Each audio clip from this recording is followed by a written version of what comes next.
สบายดีพี่น้องป้องปายอ่ะสบายดีพี่น้องป้องปายนี่ท่าแกงโคตรเด้อพี่น้องเด้อนี่ท่าแกงโคตรกำลังสิขามเอาเบิ่งบักเพื่อขามบักเขาบักนี่ท่าแกงโคตรเด้อพี่น้องเด้อมาเบิ่งนํกันอ่าวันนี้บรรยากาศดีพี่น้องเป็นเวลาประมาณบ่ายโมงธรรมศาสตร์น้ำเซโดนเมืองคงเซโดนแขวงสารวัตรภูเขาน้ำเมาไฟพี่น้องกว้างไกลธรรมศาสตร์พี่น้องเอ้ยนี่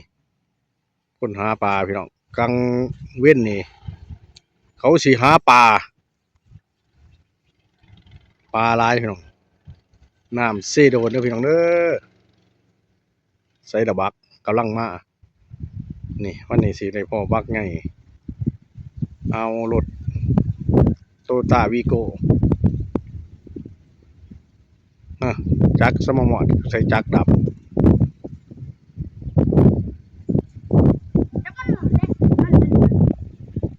นี่คนหาปลาพี่น้องมันธรรมศาสตร์นี่พอหาปลาก็ใส่หม้อ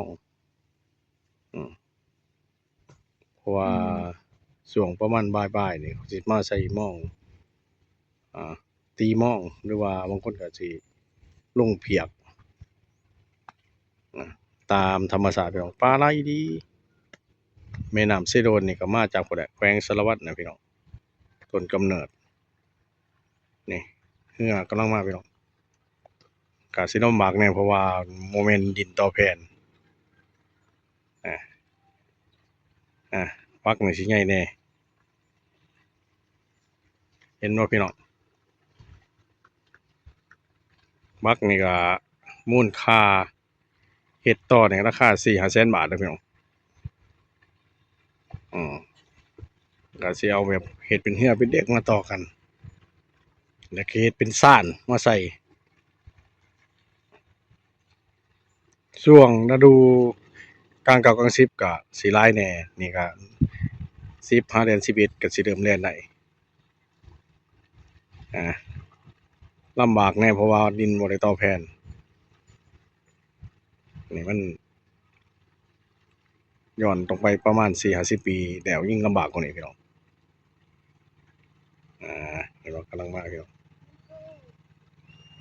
กำลังมาบักอันนั้นมันนี่สิเป็นบักเสียใบเด้อเสียใบนี่เพิ่นก็ได้ทุนมาจากประเทศไทยพุ่นแหละเพิ่นไปอยู่เมืองไทยแล้วก็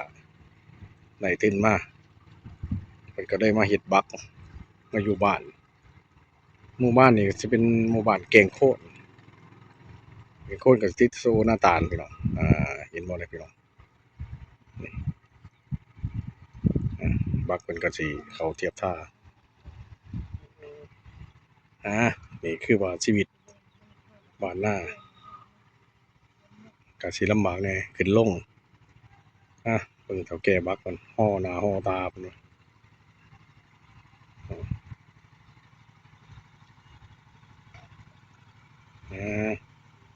ถ้าฝนตกมาก็บ่ได้เที่ยวพี่น้องถ้าช่วงถ้ามันแดดจังซี่ก็พอเที่ยวได้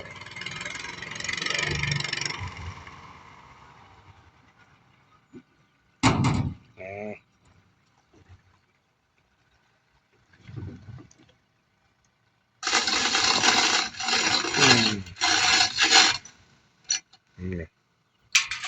โอ้ทราบอะไรเด้อมันสิไหลออกอืม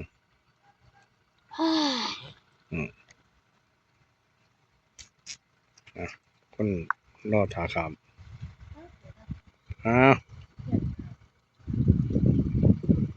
เดี๋ยวพอกันคลิปหน้าพี่น้องปองไปสวัสดี